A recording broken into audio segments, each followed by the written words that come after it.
نور على نور. بسم الله الرحمن الرحيم. Assalamu alaikum wa rahmatullahi wa barakatuh. And a warm welcome to everyone joining us for this online event hosted by Shajarat An-Nur. My name is Ahmed Yamani, and I'll be your host and moderator for today's session. Before we begin, I'd like to briefly introduce our organization. Shajarat An-Nur is a platform dedicated to reviving traditional cognitive frameworks inspired by the science of the heart, Ihsan. Through talks, workshops, and community programs, we aim to foster a deeper understanding of Islamic heritage and tradition while offering grounded guidance for navigating contemporary challenges. Today, we're honored to be joined by Faisal Hamid for a talk titled From Degel to Sokoto, Uthman Dan Fodio and the Making of a Moral Society. The story of Shaykh Usman dan Fodio is often remembered through the lens of political change and the establishment of the Sokoto Caliphate. Yet beneath that historical transformation was a deeper project of spiritual, intellectual, and moral formation. This session will explore the five foundational pillars that underpinned Shaykh Uthman dan Fodio's vision: the servant of Allah, the scholar, the lover of Allah and His Messenger, sallallahu alaihi wasallam, the spiritual educator, and the intentional struggler. Through these principles, he sought to cultivate individuals and communities rooted in knowledge, worship, discipline, and the love of the divine. Drawing from the rich intellectual heritage of West Africa, this talk invites us to reflect on what meaningful societal change requires and what lessons this remarkable tradition offers for our own time. A few words about our speaker. Faisal Hamid is a Ph.D. candidate in the Department of Politics and International Relations at the University of Oxford, where his research focuses on the political economy of Islam in Nigeria. He also serves as a senior strategy manager at Harvard University. Previously, Faisal served as a director at Zaytuna College in Berkeley, California. He received his MA from Johns Hopkins University and his BA from Yale University. His work explores the intersection of Islamic thought, institutions, governance, and societal development, with a particular focus on West Africa's intellectual and political traditions. We're truly honored to have him with us today. So here's how this session will run. Faisal will speak for approximately 45 minutes. After that, we'll open the floor to Q&A for the remaining 45 minutes or so. You're welcome to submit questions at any time in the Zoom chat, and we'll do our best to get to as many as possible during the discussion. So without further ado, it's my pleasure to hand it over to Faisal Hamid. Faisal, the floor is yours. Thank you very much, Ahmed. Assalamu alaikum wa rahmatullah, everybody. Very good to be here. And I'm very honored for this opportunity to join this discussion with all of you. I'm very excited about the topic, and I'm also very excited about this organization. So inshallah, Allah blesses your efforts. And I want to begin by first situating myself in this conversation. So my research at Oxford is on the political economy of Islam in Nigeria. And I am looking into economics and politics in a variety of different contemporary and historical contexts. And in my research, I came upon and better learned of the story of Shaykh Uthman dan Fodio, rahmatullahi alayh. And although the history and the legacy of Shaykh Uthman is ancillary to my research, I have become increasingly more and more interested and passionate about him. And so I'm very honored to talk about him and would invite further discussion about his legacy. And also, if there's any technical issues, including audio along the way, please let me know, inshallah. All right, so we'll dive in, and as I said, as Sidi Ahmed mentioned, if there are any questions, feel free to put them in the chat, and I look forward to the discussion, inshallah. So to set the scene a little bit, so Shaykh Uthman dan Fodio, rahimahullah, is born in 1754 in present-day northern Nigeria. So this is a very different world. This is before the colonial moment in much of Africa, and if you can imagine a semi-arid climate in what is modern-day northern Nigeria, and he's born into a scholarly family, a scholarly Fulani family. And just to pause on this for a moment, and when we think about the Islamic tradition, it's very important for us to think about how is Islam spread over time and over place. And particularly in West Africa, but also in large parts of the Muslim world, scholarly families are very important to this transmission. And this is important because of how resources are shared and how knowledge is shared. And so, as particularly amongst the Fulani, which are a large ethnic group in West Africa, you have these villages and families where essentially all members become ulama, where part of becoming an adult is memorizing the Quran and learning sacred texts and learning Arabic grammar very deeply. So Shaykh Usman was blessed to be born into one of these families.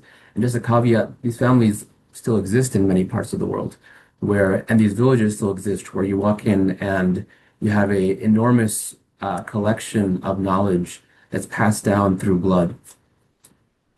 So the context where Shaykh Usman is raised is he has this extraordinary home environment where his father is a scholar, his uncle is a scholar, etc. And yet he's also in this political environment in northern Nigeria where you have a number of warring kingdoms. So if you imagine a map of Nigeria and in the north is dominated by an ethnic group called the Hausa, except for the northeast, which you have another group called the Kanuri. And the Hausa at this time are divided into separate Hausa kingdoms. These are old kingdoms. Islam comes to Hausa land about roughly the 16th century. And you have a number of old Hausa Muslim states which are warring with each other.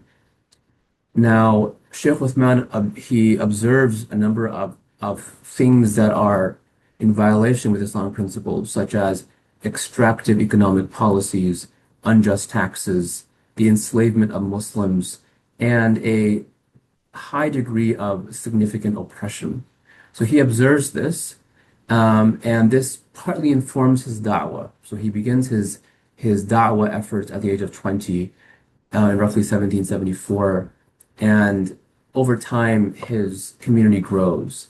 And just to pause on that age, I think it's extraordinary. I have been working at universities for much of my career, and most 20-year-olds are not in a position to assume leadership.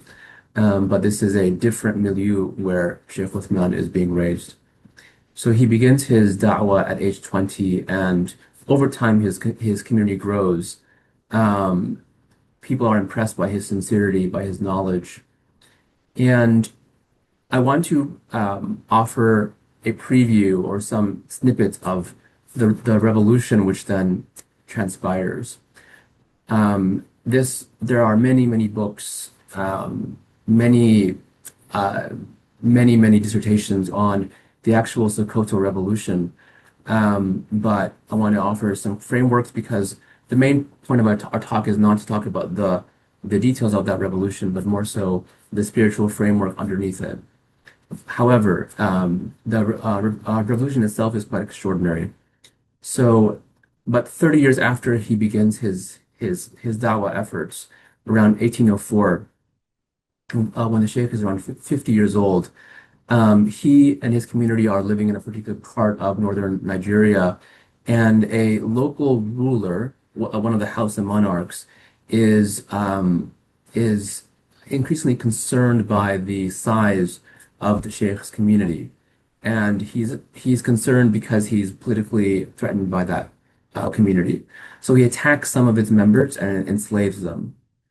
Now, Shaykh Uthman, his followers intercept the army which had enslaved some of these followers, and they free these companions. Now, this is a direct confrontation between the monarch and the sheikh, and so the king demands that the sheikh and his community go into exile. Now, Firstly, actually, he demands that Shaykh Uthman himself go into exile. His community refuses to leave him, and so the entire community goes into exile.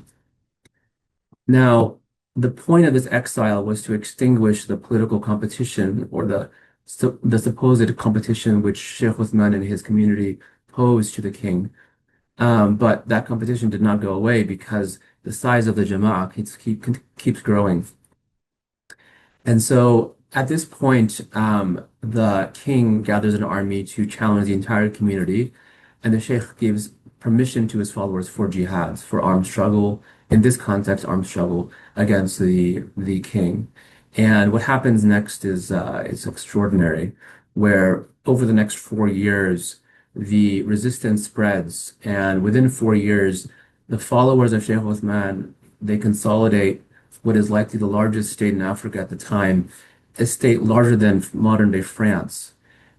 Essentially, every single Hausa king is defeated, and the entire Hausa land of northern Nigeria, almost the entirety of it, is consolidated under the new state.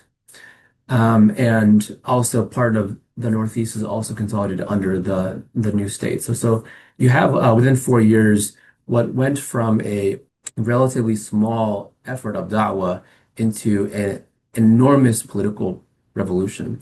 And the Sheikh writes about this extensively.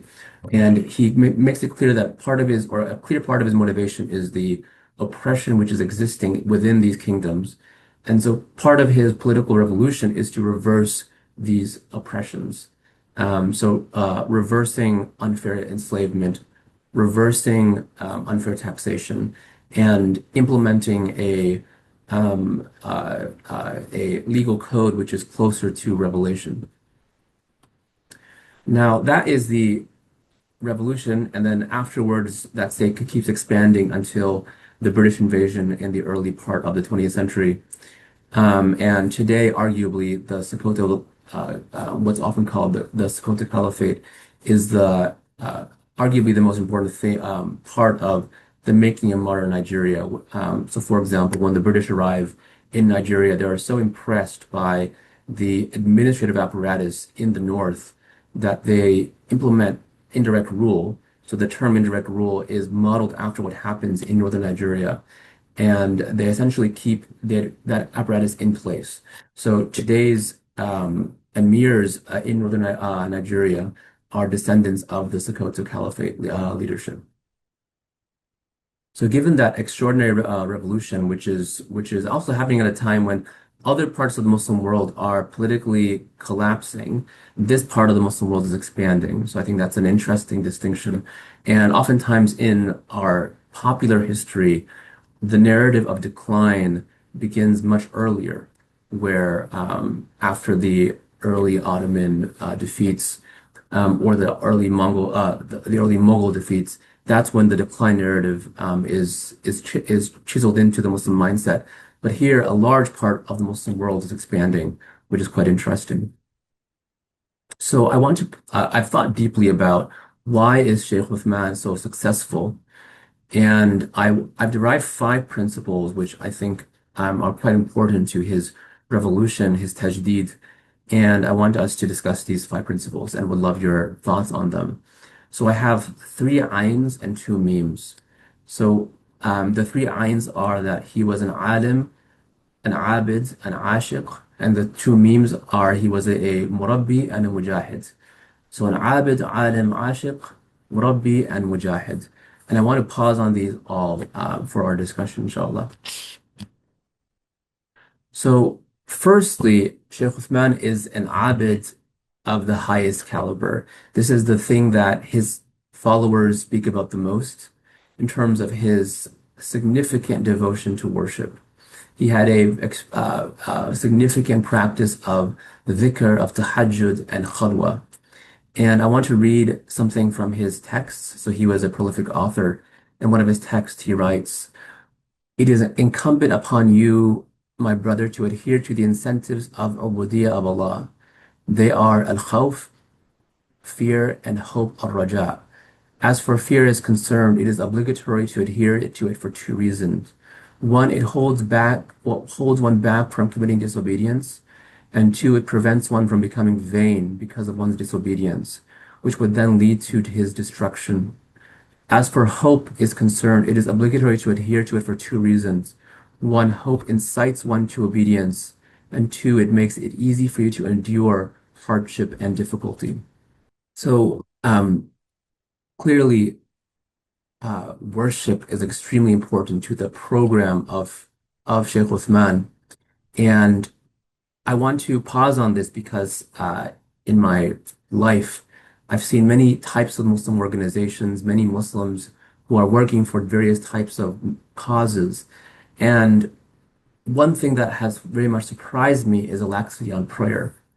I've been to Muslim conferences where the organizers may miss prayers, which really is mind-boggling, and also miss other types of worship. I used to live in the Gulf, and once I was in Riyadh, and I was at a business meeting, and this was a meeting on business ethics, so how to improve business ethics at this particular firm. And what struck me was that this meeting began before Asr ended, ended after Isha came in, but there was no break for Maghrib. And so you have a group of, I don't know, 100 Muslims who all essentially missed prayer. I mean, I left and prayed, but it was really extraordinary to me that was even possible. And so I think that when we think about our political state and what power do we have, I think as Muslims, we oftentimes feel an extraordinary incapacity. Therefore, it's important for us to consider what agency do we have. And the first agency which we should exercise are the obligations that God offered us. And a primary obligation is worship. So, and Shaykh Uthman, he begins his program with worship of Allah subhanahu wa ta'ala. The second principle which I want to think about together with you is that Shaykh Uthman was an alim. He was an alim of the highest caliber, extremely respected and impressive scholar. He began studying the Islamic sciences at a very young age. He was deeply knowledgeable about global Islamic discourse. So one of the extraordinary things about this time is that Shaykh Uthman is essentially writing in a desert or semi-desert environment, and yet he is knowledgeable about the writings that are occurring in Morocco and in Egypt and in India, etc. It speaks to this extraordinary global highway of knowledge which exists. I won't say existed because I think it still exists in many parts of the Muslim world, which are connecting the ulama. So I want to read something from his writings on this topic. He says, I say, and success is from Allah, my brother. First, it is obligatory upon you to seek knowledge. This is due to the fact that all things are dependent upon knowledge. Realize that knowledge, al-ilm, and worship, al-ibadah, are two essential fundamentals. It is due to knowledge and worship that the heavenly books were revealed and the messengers were sent. Therefore, it is incumbent upon the servant to possess some share of each of these two important matters. However, sound worship, al-ibadah, can never occur except by means of knowledge, al-ilm. So a broader point that I want to make about the importance of seeking knowledge in the context of socio-political revolution is that we must understand revelation to know what we are working for. So when we have a question, whether it's a micro question of how should I deal with a problem in myself, in my family, in my community, or a macro problem of how should we deal with a problem in our broader society or our country or our world, the first question we must ask is, what does Revelation say? What does Revelation say? We have been extraordinarily blessed by our Creator to be sent revelation, revelation in the form of the Quran and the form of the noble messenger's example. And so, unless we understand what Revelation says, what are we working towards?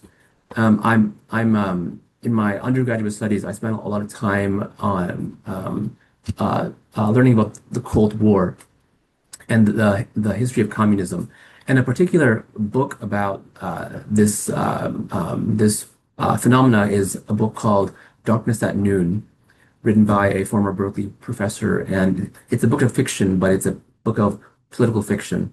And it offers this question of in the 1920s and 30s, there was so much hope around the socialist revolutions which spread from Russia into China and Eastern Europe, etc. But by the 1950s and 60s, the principles were all violated. And so this author, who was a former communist, asked the question, it was supposed to be noon by this time. Why is it still dark? Now, I bring that as an example, not to go into communism as a social phenomenon, but to bring an example of a movement which did not have revelation, and so therefore did not have universal guiding principles that came from the heavens. Now we have that, and so we must reach towards those principles when we think about what is good and what is bad for society. Now, a second principle on this topic is that unless we reach to revelation, as Shaykh Usman did to inspire his movement, why would we expect tawfiq from Allah? If we are relying on ourselves, Allah will leave us to ourselves, which is a terrifying idea. Great, mashallah. So the third topic which I want to pause on, which is essential, which is perhaps the most different of the principles, but I think is extremely important to discuss, is Shaykh Uthman as an ashiq, as a lover, of Allah and His Messenger. So Shaykh Uthman was not only an alim of the highest caliber, he was also a sheikh of tasawwuf of the highest caliber. He was a sheikh in the Qadiriyya tariqah, and today in Nigeria, the Qadiriyya are extremely active, and a lot of the good, impressive da'wah that is happening in Nigeria is through the Qadiriyya. And Shaykh Uthman is extremely clear that his spiritual project is its foundation is his spiritual training, which he had not only received, but he spread through his followers. I'd like to read some of a poem this is the first Arabic poem which he published essentially. He says, "Is there for me a way to travel swiftly towards Taiba, to visit the tomb of the Hashimi Muhammad? That which has spread its fragrance under his protection has caused the pilgrims to convulse in the direction of Muhammad. I went away bathed in tears, tears falling like a downpour, yearning towards that Prophet Muhammad. I swear by the Rahman, I possess not a single excellent trait. I am only totally encompassed in the love of Prophet Muhammad. I give a description of the affliction of my longing for him, which is plain to see. Truly for me there is no pleasure and joys in life without Muhammad. I have become exhausted, yearning to hasten to his grave. For me there are no enjoyments without visiting that master. He is the sun of illumination, crown of guidance, the sea of generosity. Indeed, there is no good except in following Muhammad." So, Shaykh Uthman is clearly a deep, deep lover of Allah and His Messenger, alayhi salatu wasalam. And his spiritual training is all foundationed on that love. So I'd like to ask a question to the group at this point, and I'm not sure what the best way to do that, Ahmed. I would love to hear voices if possible. But so maybe we can raise hands if people have thoughts. So the question which I want to ask to you is, why is it important to cultivate an emotional love of Allah and His Messenger before we enact social change? So again, I'll repeat that. Why is it important to cultivate an emotional love of Allah and His Messenger before we enact social change? If anyone has any thoughts, I would love to hear them. No wrong answers. So just as Habib Faisal just mentioned, if you wanna put it in the chat or raise your hands if you'd prefer to unmute your microphone. Maybe I can attempt an answer to this, if you'll allow me. Is it something that would keep one anchored in the right path? That makes sense. Mashallah. No, thank you, Sidi Ahmed. Yes, and I want to pause on this point. I think it's really important. As you said, so the question again is, why is it important to cultivate an emotional love of Allah's Messenger before we enact social change? And I think this is very important because a key precondition of divine aid is the sincerity of our intentions. And intentions can be spoken about. I can tell you what my intentions are, but something about emotions, the human ability to have emotions, filters through falsity. Where if I sincerely love somebody, it's not possible for me to make that up. I can say that I sincerely love, I don't know, something else, and those are my words. But for me to feel that love, that is an expression of truth. And for us to have good intentions, pure intentions, that from what we have in Revelation, but also from our history, that is a precondition of receiving divine aid. And as we've seen, the type of revolution which Shaykh Usman inspired, what is shouldn't have happened in terms of logic. Where how is it possible that an imam with a few followers topples every single house or kingdom in northern Nigeria to create a state larger than France? How is that possible? It's possible, of course, through divine aid. And one reason why it's an intention, it's a litmus test for intention, is that we learn to love before we learn to talk. Uh, where we different parts of our brain are engaged in different things, obviously. A child learns to love within moments of being born, perhaps before Allah Alam. While speech is something that's cultivated later. So really, love is a litmus test and a cultivator of intentions. Now, a question that we may be thinking about is, what if I don't feel that love? La samah, what if that love is not in my heart? And that is where the Shaykh spiritual training comes in, where our tradition has enormously rich tools to cultivate the love of the divine. For Shaykh Uthman's particular instance, that was in the practices of the Qadiriyah, and there are other practices that are extremely rich in our history, and these practices cultivate that true love of Allah and His Messenger, which are a precondition for us to have to seek His aid and also to purify our intentions. So we've talked about the three ayns, him being an Abid, an Alim, and an Ashiq. The next two memes we want to also discuss. So the next principle is him being a Murabbi, being a cultivator of people. Now, Shaykh Uthman, he was a scholar. He did not lead people into battle. Um, Instead, his followers led his battles, and he gave permission to his followers to lead his battles, and then his followers sought political permission and spiritual permissions from him. Now, Shaykh Uthman is an exceptional Murabbi for a number of reasons. One is that this is even possible. Like his people so deeply love him that they won't leave him when he is exiled.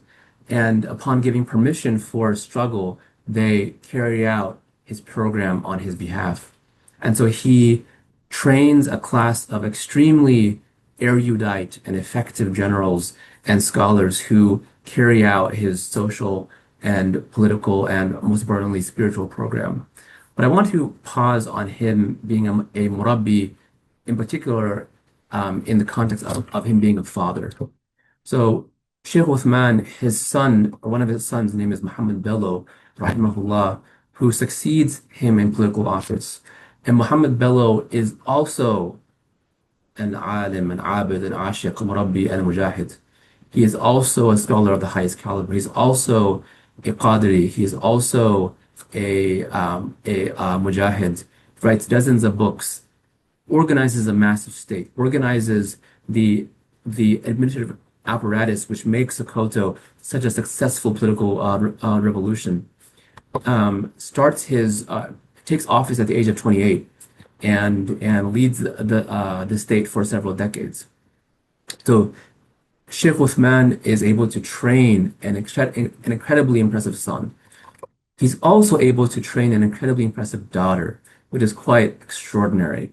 His daughter, Nana Asma'u, rahimahullah, is a scholar in her own right, and she is also the carrier of these five principles. And Nana Asma'u continues to impact Nigeria today. One of the things that she does is she realizes that the project of da'wah that her father had engaged in had now multiplied across this huge territory, across millions of people, and across different language groups. So her father primarily wrote in Arabic and spoke Fulani. Now, the state of Sokoto was primarily ruling over people who spoke another language, Hausa. So what Nana Asma'u does is she translates Islamic wisdom into deep Islamic, into Hausa poetry, poetry which can be memorized easily, which can be sung by men and women. But her da'wah is particularly important for spreading Islam amongst women. And even to this day, millions of Nigerians memorize her poetry to learn Islam. So one of her poems, I'll read it in Arab in English. She writes, "Trust in him and his existence. There is no king except God the bountiful, and trust in Muhammad and his messenger. Then you will be an upright Muslim. Say your prayer beads in the mornings, and in the evenings say extra prayers in the night. To love the Quran is to love God. For the Prophet's sake, read it continuously. This is the path of the Almighty. He who follows it will never turn." So I'm so impressed by Sheikh Uthman's ability not only to lead a generation of scholars and political leaders, but also to train an impressive son, and also to train an impressive daughter. And in my life, I've met many Muslim scholars. Few of them have been able to pass on their lineage to their sons. Almost none of them have been able to pass it on to their daughters. And I think it's worth pausing on that, pausing on asking the question why, and challenging ourselves. Can we revive Sheikh Uthman's legacy to pass on knowledge to our community, to our family, including our daughters? The last principle which I want to pause on is Sheikh Uthman's legacy as a Mujahid. And to define this idea of jihad in this context, I would define it as a spiritually intentional struggle. And to be very clear, in today's world, that means a struggle for peace, not for violence. And the primary jihad which Sheikh Uthman advocates for is a jihad against shaitan, against Satan. Sheikh Uthman writes, "Making war against the devil and subjugating him is incumbent upon you because of two characteristics. One, because an enemy is never convinced until you are utterly destroyed. And two, because the devil is naturally dispossessed to enmity towards you and is forever firmly planted to make war against you. If this is the case, how is it that you are making determined and strenuous effort in worshiping Allah and inviting people to the door of Allah subhanahu wa ta'ala by your words and deeds? For this is diametrically opposed to what is in the favor of the devil." So our primary jihad is the jihad against shaitan. And the secondary jihad, or a second jihad, is the jihad against the evils of ourselves. Shaykh Usman writes, "It is incumbent upon you, my brother, to struggle against the self and to be on guard against it for two reasons.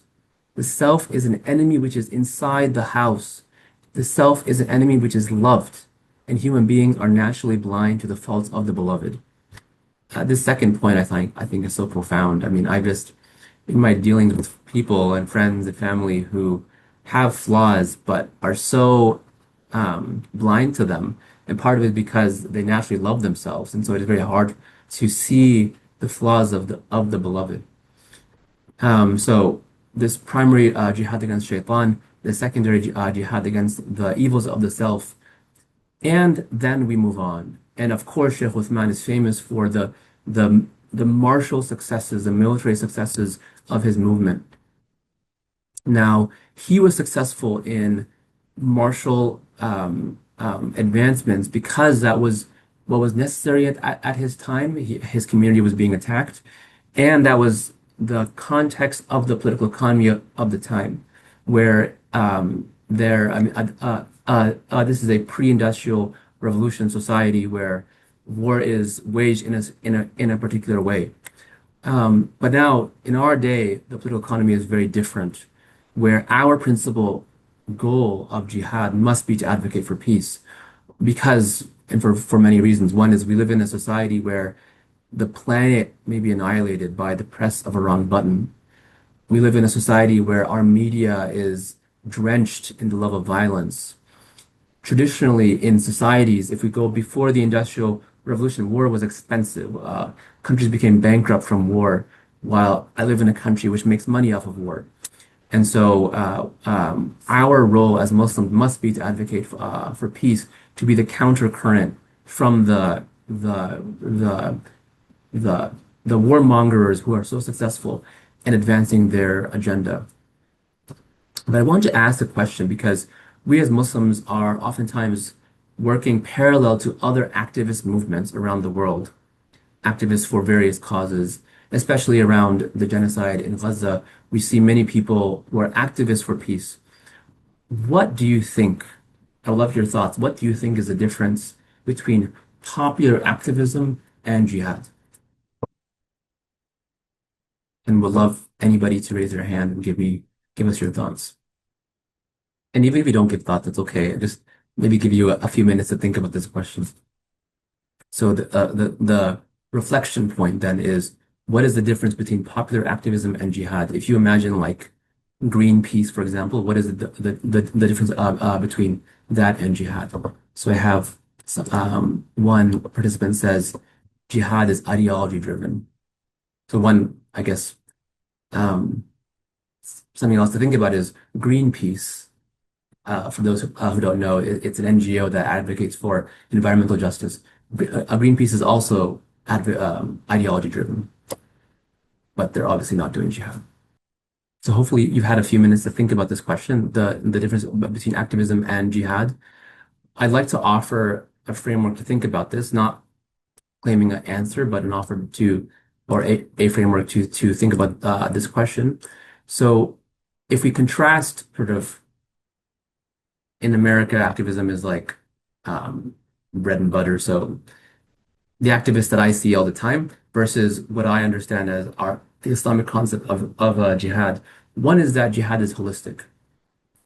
Well, so a activist for the environment may think of activism when he or she protests, I don't know,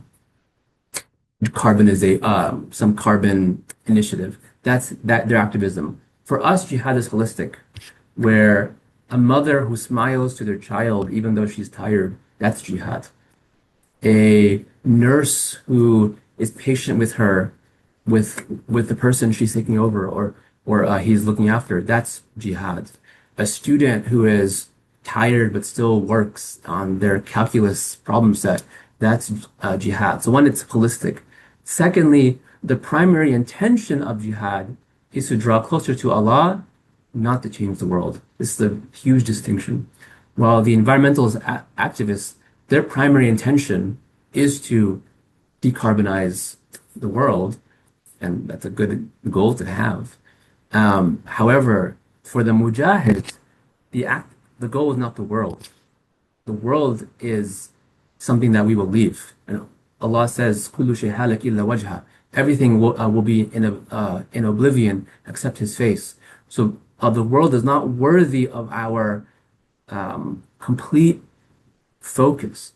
We do jihad to purify ourselves in order to draw closer to Allah. And we see injustice in the world which we react to, and these are opportunities for us to purify ourselves. So this is a key second point, which Shaykh Usman made very clear to his followers. The point is not to make the world. The point is to draw closer to Allah. And a third difference between activism and jihad is that jihad is governed by rules. We have clear rules in our law about what we can do and what we can't do. If if I'm protesting for something. Somebody insults me. I can't insult them back. That is a violation of our adab. While if I was purely an activist about for the environment, I could do whatever I want, really. And then the question becomes utility. What is the utility of certain things? While in jihad, it is governed by adab, it is governed by laws, and so we have rules which govern our actions. And an extraordinary idea of jihad, which is, I think, so important for our times, is that jihad is something that we can uniquely do amongst the creation of Allah. Angels cannot fulfill this role because angels don't struggle. Angels just do. And Allah just commands and they do. But we struggle, we suffer, and we are patient amongst our suffering. And we are patient in our suffering, and we leave victory to the hands of God. And just to pause again on the revolution of Shaykh Usman dan Fodio, his victory did not make any sense. Where the few followers which he had should not have won their battles. He should not have toppled centuries-old kingdoms, but Allah gave him victory. And today, northern Nigeria, in contrast to the state which he grew up in, or the context, today, northern Nigeria, as Professor Usman Khan of Harvard says, is one of the most Muslim parts of the world. I've traveled to many parts of the Muslim world, and I can attest to that, where the Islam in Nigeria is just deep, it's incredibly deeply held, and part of that is because of the tawfiq which Allah subhanahu wa ta'ala gave to Shaykh Uthman and his tajdeed. And just a few closing thoughts, and before I would love to open it up for further discussion. So one is that we have his five principles of Shaykh Uthman being an Abid, an Alim, an Ashiq, a Murabbi, and a Mujahid. And Shaykh Uthman, after the extraordinary success of his revolution, he could have been an emperor. He could have been one of the wealthiest people in the world. He could have done all these things, but he leaves office. He leaves office and he goes back to his work of scholarship, his work of being an imam, his work of being a scholar. That's extraordinary. I mean, how many examples in history do we have? Very, very, very few, if any, of somebody who is successful in the dunyawi sense to the utmost degree of becoming a successful creator of a state, and then goes back to being an imam, living a life of poverty, and living a life of reflection and worship. So this to me is a testament to his sincerity, is a testament to the tawfiq of Allah subhanahu wa ta'ala. And we in our state of the world today are desperately in need of tawfiq from Allah subhanahu wa ta'ala. And I am, as somebody who is a lifelong student, I'm always trying to learn about what are some examples of our forefathers, of our heroic forefathers, which we can draw in today. And I think that if we keep these five principles in mind, I mean, there are oftentimes people with one of these principles or two or three, but I've rarely seen people with all five of being a worshiper of God, a scholar, a lover of God, a cultivator of people, and an intentional struggler. And I invite all of us to have the intention right now to espouse these five principles. And inshallah, we ask Allah for tawfiq and afiyah. And inshallah, we ask Allah to gather us all again, and also to gather us all in Al-Firdaus al-A'la. So I would invite any questions or comments or feedback. I mean, yeah, Jazakallah khair. Thank you for that really insightful and thought-provoking talk. Um, You're really giving us much to reflect on, particularly regarding the relationship between the inner transformation and social change, the way which scholarship and the spiritual discipline and moral formation um, shaped Sheikh Uthman's vision. So now we'll move into our Q&A session, inshallah. Please feel free to submit your questions in the chat or raise your hand if you'd like to ask your questions directly. Just to begin, allow me to start off with a question. So it seems that the education is central to the whole Sokoto project. What could contemporary institutions, whether Muslims or otherwise, learn from Shaykh Uthman's approach to teaching? So much can be said about that, but including the emphasis on education. But I want to talk about the political economy of scholarship. This is an interesting idea. So as we learn about the Muslim world, we see that knowledge does not exist in a context of people, of power, and of resources. And one thing that was done in the colonial moment was that those relationships were cut. And so, for example, in India, when the British arrived, they seized the awqaf. This is an old story, we all know it. They seized the awqaf of the madaris, and as a result, the ulama they um, responded by that by creating different institutions. Most famously, the madrasa of Deoband in northern India. And in Deoband, they created an institution which can exist without state patronage. So to come back to Nigeria, one thing that Shaykh Usman did was that him and Muhammad Bello and others, they paid attention to the political economy of scholarship, of how do we create systems where scholars can transmit, can survive, and can thrive. And so to give a particular example of this, so one of the institutions which Shaykh Uthman and Muhammad Bello spread in the Sokoto state were these institutions called ribats. And they're taking from a classical Maliki example in the earlier centuries in Morocco and Andalusian Spain. And the ribats were essentially fortresses slash agricultural strongholds at the borders of Sokoto. And so these ribat played several roles. One is that they encouraged trade. They were quite revolutionary for trade. Second is that they encouraged urbanization, which is important for economic development. But thirdly, they encouraged Islamic scholarship. So each ribat supported and cultivated Islamic scholars. So the one of the geniuses of Sokoto was to not just say we need more scholars, but to integrate that effort into the economy, so that over the centuries that those links continued, and after the British invasion and the British conquest of northern Nigeria, those systems continued. And so they were not destroyed. They were integrated into the economy. They did not rely on royal patronage.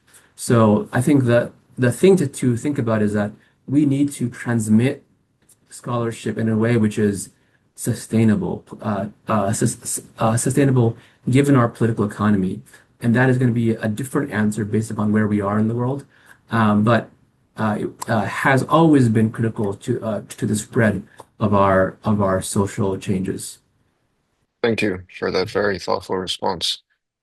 Just to follow up on that very question, since you mentioned it, given that the caliphate eventually fell to British colonization on the other side, what does that tell us about the limits of the model?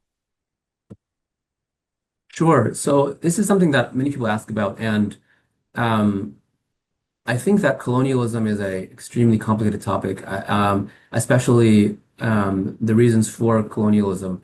Now, to be clear, by the British conquered northern Nigeria in 1903, so roughly 100 years after the founding of the caliphate. And they essentially had just by that time, a far, far superior technological capacity. So they had the Gatling gun, and I mean, it just was not a competition anymore. And so really it was after the Berlin Conference, there was a European incentive to colonize Africa as a function of their own great power conflicts and competitions in Europe. And there was no technological resistance possible at the time in Africa because the tech divide was so different. Now, why was the tech divide so different? That's a more relevant conversation for places like India and the Ottomans because they were more closely in conversation with Europeans and could have better competed technologically.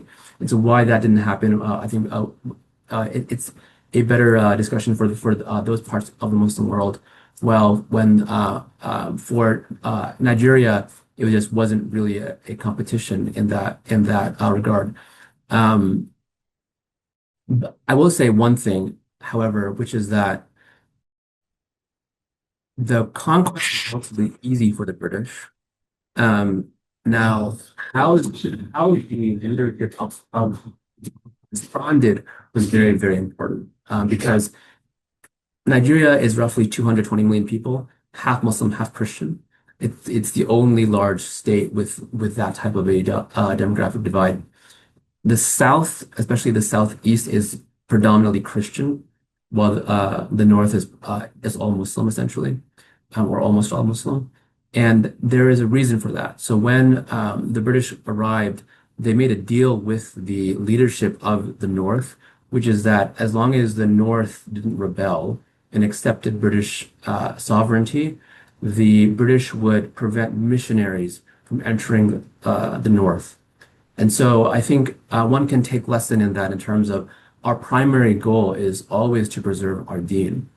And given the impossibility of political competition at the time, the leadership of the North made the decision that their focus needed to be on preserving deen versus political rebellion. So I have a question here. Should I read it out loud or what would you Um, like? if you'd like me to, I'll go ahead and Sort of. do that Yeah. for you. Yeah, thanks for the answer.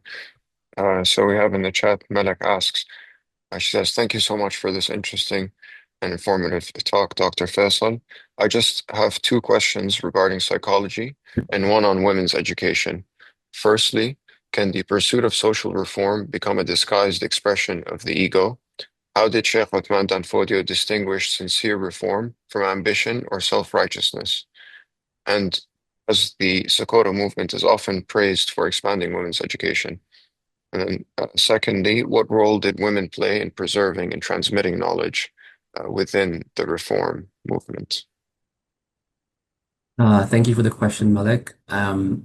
So for the first question about social reform and how do we distinguish it from adventures of the ego, I think this is why the third principle of Shaykh Uthman being an Ashiq is important. And also, I mean, in the books that I've read about Muslim political change, this is rarely paused upon in terms of love being a core principle. I mean, others have written about knowledge and community, suhbah, but few have tied love to a social reform project because love is a true test of our sincerity. I mean, the real crux of your question is that how does one maintain sincerity in the face of social change? And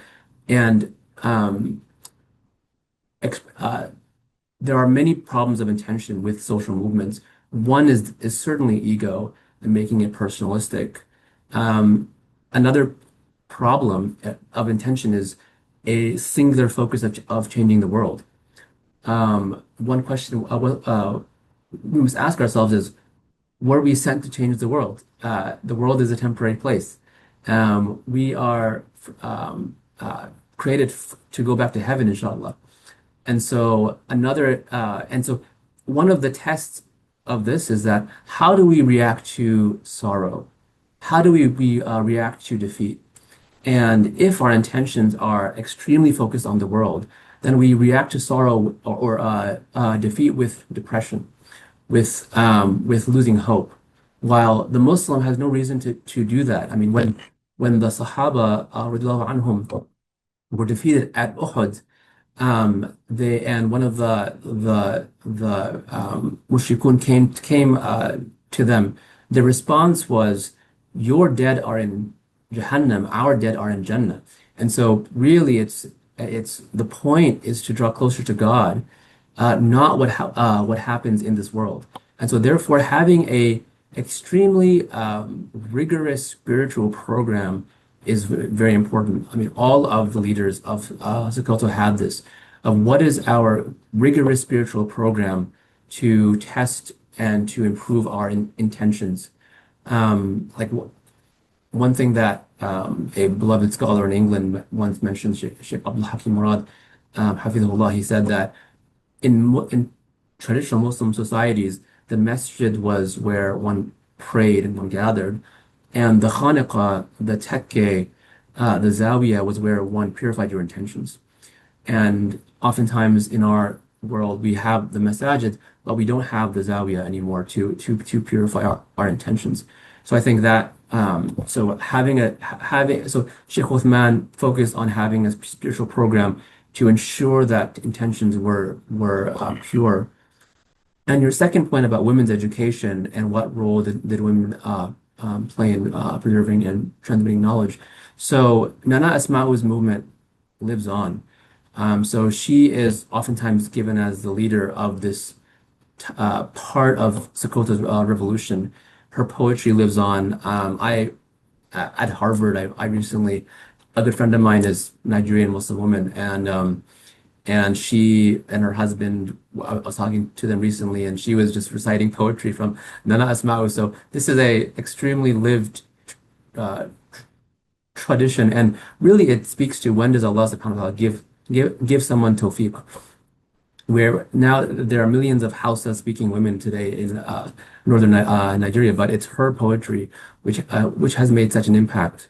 And so the women of Sokoto learning knowledge, especially the works of Nana Asma'u, and then transmitting them to their children and to other women remain extremely important to the success of the tajdeed of Sokoto. Thanks for that insight. So we received a question directly and actually follows up sort of on what you just mentioned. So the question says, what were the spiritual practices of Shaykh Uthman in the Qadri order? It's a three-part question. So what were his spiritual practices? What are some of his works available today? And then third, please also elaborate on his role on encouraging education for women, which is, I guess you just touched on, but if you want to. Sure. I mean, so Sheikh Uthman is an inheritor of the Qadri tradition. So his practices are very much in line with Orthodox Qadri practices. He was famous, as I mentioned, for his practices of worship, especially tahajjud in khalwa. Khalwa, I think, is just to pause on khalwa as a practice. I think is oftentimes, and for those who don't know, khalwa is spiritual seclusion. Khalwa is I think a sadly ignored practice in the modern world, where we're all not just plugged, talking in the world all the time, but also plugged in all the time. And so having a practice of retreating from the world and speaking to God directly, I think is very important. Just to say, I mean, there are others perhaps on this call, but certainly scholars who are far more qualified to talk about the specific nuances of his Qadri practices within Orthodox Qadriya. So I'll leave that to them, inshallah. And so the spiritual. So one point, actually, interestingly, is Sheikh Uthman. The Sokoto Caliphate was divided into emirates, and the original leaders of the jihad, they then assumed leadership in various emirates. So, for example, Kano, which is perhaps the most famous city in the north, has an emir, the Emir of Kano, and then there's the Emir of Sokoto and various emirates, and the process to choose the next emir is very important. So unlike other states in the world, it was not just a father and son thing. There was a council. There was so if the emir of Kano died, for example, there would be a council of what were called kingmakers, and they would choose the most qualified person from certain families to become the next emir of Kano. And one of the qualifications was uh, a candidate's scholarship and spiritual practice. And so, if a candidate did not have strong spiritual practice, then they could be disqualified from being the next political leader. And I think I mentioned the point about women in the prior answer. Oh, sorry. Jazakallah khair. Uh, Yeah, a question his about works. works. Yeah, so Yeah, he has so many works. So um, uh, so I would divide his works into a few categories. So one category of works are his political works, and then secondly his works on Islam. And so there are dozens. I won't go into them now, but if any work on Shaykh Usman is will have many listed. One thing I'll just mention, like for example, one of his works, which he writes before the first jihad, is the obligation of al-wujub al-bayan wal-hijra. So the obligation of spreading Islam and hijra. He intellectually articulates his program, and which I think is so amazing, where you have a political leader, but before launching a political revolution, does deep analysis of the context, deep analysis of Islam, and then publishes that to his community. So I tell people that the lives of these people were so impressive because basically lives of Shaykh Usman, but also his followers, and particularly Bello, these leaders would go on jihad, write a book on jihad, come back, write another book. And so their lives were basically struggling in the path of Allah, writing books, helping their families, rinse and repeat. thank you for that thoughtful answer. It's a very profound model, having on the one end like the knowledge being necessary but not sufficient, and them needing piety as well to complete that the requirements. Um, you mentioned, if I can ask a question, if you mentioned a few times is the five principles. Do you see these as being developed simultaneously or developed like sequentially? You have to focus on one before touching on the other. That's a good question. Interesting question, actually. Hmm. Thinking about that now, I think there is a natural sequence where we have, and it's probably in the order of the five, which I shared. So worshiping Allah is foundational. Worship, of course, requires knowledge. So ibadah and ilm are are they come together. But after one has a practice of worship, then seeking higher knowledge becomes more appropriate. Um, and actually, I'm just thinking out loud. Being an Ashiq of Allah subhanahu wa ta'ala and His Messenger is also at the same time. So worship, knowledge, and ishq, I think, come together, and those things could come together. Being a murabbi likely assumes a level of knowledge, a level of cultivation beforehand. Um, in America, at least, there's oftentimes a popularization of leadership as a concept, where there are tons of leadership camps and leadership things for kids and such. And sometimes I think that you need to uh, deserve leadership before you try to see to spread that. And people nowadays who are sort of spreading things online on TikTok and Twitter advice. I mean, the question is what criteria, why are they qualified to offer that advice? So perhaps achieving a level of worship and knowledge and ishq is a precondition to cultivating others. The last one of being a Mujahid, again, thinking about this right now, I think this begins from day one because from day one, one is going to, like, let's say somebody is just starting to pray five times a day. From day one, Fajr is going to be hard because it's early. From day one, it's going to be hard to leave a meeting to make wudu and pray. And so being ready to struggle is a prerequisite from day one. And also, secondly, as I've mentioned, the primary jihad of our times is advocate for peace in a time of extraordinary war. That's also something that we can do from day one. What is our inclination? It should be towards peace, both in our families but our societies. So thinking about that live, actually, I think it all comes together at the same time, except potentially being a Murabbi of others. Thank you for that thoughtful answer. As you were going through that, it sort of became a bit more clear that yeah, the one, two, and three are sort of interconnected very tightly, but then the two following might need to build up on them. But then I guess struggling does also happen at the beginning, so it's an interesting thing to think about. Um, if I can ask a question on sort of maybe a broader scale, I think that many people feel today that we want many things to change, but we feel overwhelmed by the scale of the problems. So what does this, having looked at this history, what does it teach us about beginning small? Yeah, so I think the principle of we are all shepherds and we are responsible for our flocks is important.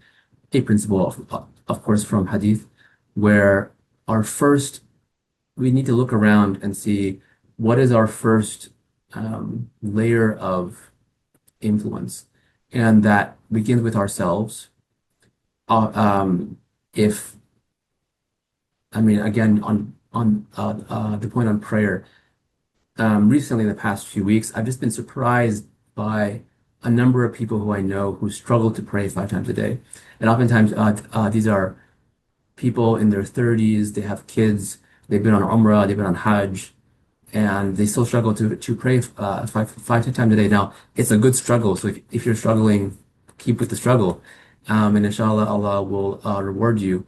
I bring it as an example of if that's a struggle, then that's the first place of influence of how can I influence myself firstly. Um, Similarly, adab, the much of what's wrong, quote unquote, with the world is because adab has been lost, where people don't have adab with nature, adab with each other. Not to go into specifics of politics. Now, what is our personal adab? I mean, I just know of many examples of people who are relatively quite knowledgeable about Islam. I mean, Hafadh or otherwise very knowledgeable, but have surprisingly poor adab when they deal with others, especially when they're angry. So if somebody's angry and they have poor adab with others, and then they're frustrated by why this leader is doing this and that, it's worth pausing on why on that, where Allah has not given you or me power to change that leader's behavior, but He has given you and me power to change our adab. And so, firstly, beginning with the self. Secondly, beginning with our immediate environment, the our flock, so to say. So our families, our friends, and this is I'm also a fan of wise dawah, where we're not um, egotistically pushing into people's spaces to make ourselves look better or feel better. That's disaster. But really, how do we spread these five principles, other principles of goodness to others? And then afterwards, we extend our realm of concern. And I think it's very important to be knowledgeable and to be concerned about what's happening around the world, because, as I mentioned, the point of struggling to change these things is to cultivate our hearts. And so, if I can, I mean, and there's so many narrations about this of the barakah of removing hardship from other people. And so to your direct question of what if you're overwhelmed, I think the first thing to do is to think about spheres of concern and work consecutively. And then secondly, to purify one's intentions, because Allah is always the master of the universe. He's been the master from day one. He's the master today, and he'll be the master tomorrow. So, given the extraordinary suffering we see in the world, Allah is still the master of the universe. And so that means something, and I encourage us all to reflect on it. It was because of the suffering which Shaykh Usman the Fodio experienced himself through his community and observed that he launched his revolution, which not only cultivated himself further, but cultivated millions of people. So it was in response to suffering. What if that suffering didn't exist? What if when he was born, he was born into a wonderful state that was perfect? I mean, that's not a bad thing, obviously, but it wouldn't have caused the fire which then cultivated him and changed him. And so Allah is always in control of what of the world around us. A question for us is how do we react to that state, and how does our reaction increase our love of Him and His Messenger and bring us closer to Him? And then if we keep that in mind, where victory is easy for God, but what He asks us to do is jihad. If we keep that in mind and keep our eyes in heaven, so to say, not in the world, inshallah, that can purify our intentions and revive our energy for doing good work. Jazakallah khair. These have been really very thoughtful answers. If I can just also push on that question because you mentioned adab, and I guess what I'm thinking about to sort of round that off is how could communities cultivate this moral seriousness without eventually becoming harsh or, just merely ideological? I think we begin with through the Sunnah of Rasulullah alayhi salatu wasalam, where the model which he offered to present adab or to cultivate adab is our apex model. And our leaders like Shaykh Usman are only following his model and trying to apply his model to their context.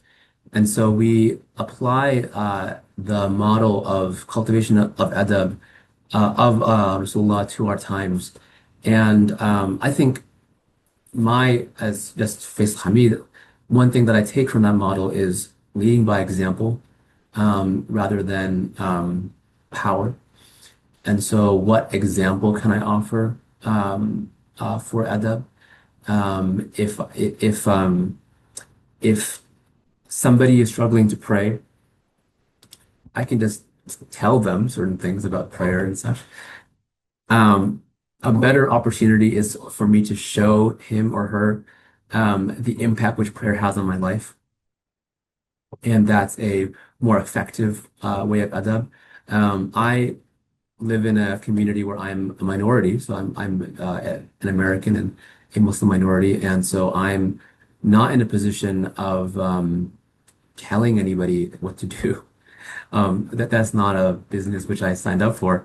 But I am in a position to try to lead by example, where if I'm sometimes the first Muslim somebody's talked to, that's not unusual. I get really basic questions like in Ramadan, can you drink water and such, and I need to explain why I don't. And so I need to be very careful about can I lead by example, where for me fasting should cultivate my character so that other people can see that cultivation. And that's one. So by leading by example, I can inshallah do my small part in cultivating a moral community. Jazakallah khair. Thank you for that. It seems like there's no more questions coming in. I did have uh, a question in mind for you to wrap up, but I feel like maybe you just had answered it with what you finished off with, which is if there was one principle from Sheikh Uthman's life that we should recover today, what would it be? Great question. So the principle, and this I'm again thinking on my feet. A principle which I need to do a better job at articulating is purification through service. We purify ourselves. One way to purify ourselves is to serve others. I'm in many different types of communities, and many communities offer different arguments for purification, which are mostly all valid. So sitting together and doing dhikr is an amazing tool for purification. As Shaykh Usman said, and we heard together, reading the Quran directly and regularly is an amazing tool of purification. One thing that Shaykh Uthman offers as an example is serving others also as a tool for purification, purifying my heart. For example, in America, we have a significant problem of homelessness and of of hunger. I mean, it's quite ironic that the world's wealthiest nation has millions of people who are homeless, and I think one third of children, or some huge number of children in America, are food insecure. And so this is a problem that I'm concerned about. I, when I can, I try to serve other people in this context.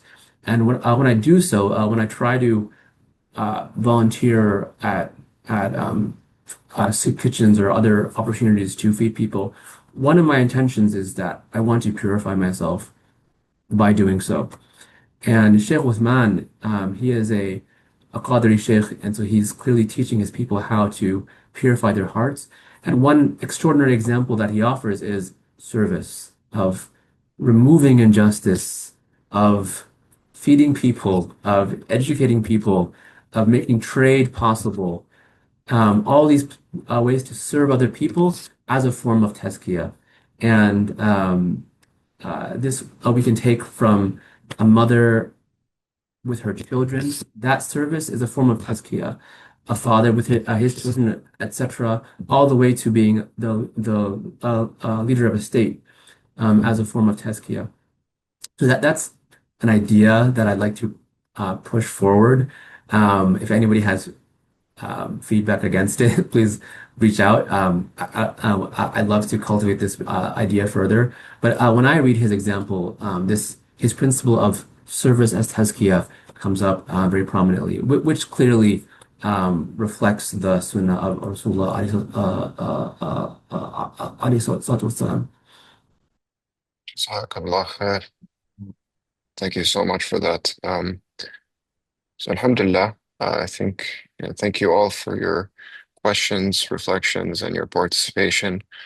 And of course, a special thanks again to Faisal Hamid for sharing his time, his research and insights with us. Today's discussion has offered a valuable window into the rich intellectual and spiritual heritage of West Africa, which reminds us that enduring societal change begins with the cultivation of character, of knowledge, and devotion. And actually, if just like to point out to the audience, if you're interested in this sort of topic, please do check out another one of our talks, which you'll find on YouTube, which we had with Sheikh Mustafa Briggs on the Sawarian method, which was the method of the 15th century Soninke scholar Hajj Salim Sawari. And if I can say, just to stay connected with future Shajarat An-Nur events, please follow us on Instagram, subscribe to our YouTube channel, and check out our website. We also have a WhatsApp group, and I'm going to share the links in the chat right now. And we hope to see you at our next gathering, inshallah. Thank you all very much. Wassalamu alaikum wa rahmatullahi wa barakatuh. وعليكم السلام ورحمة الله وبركاته.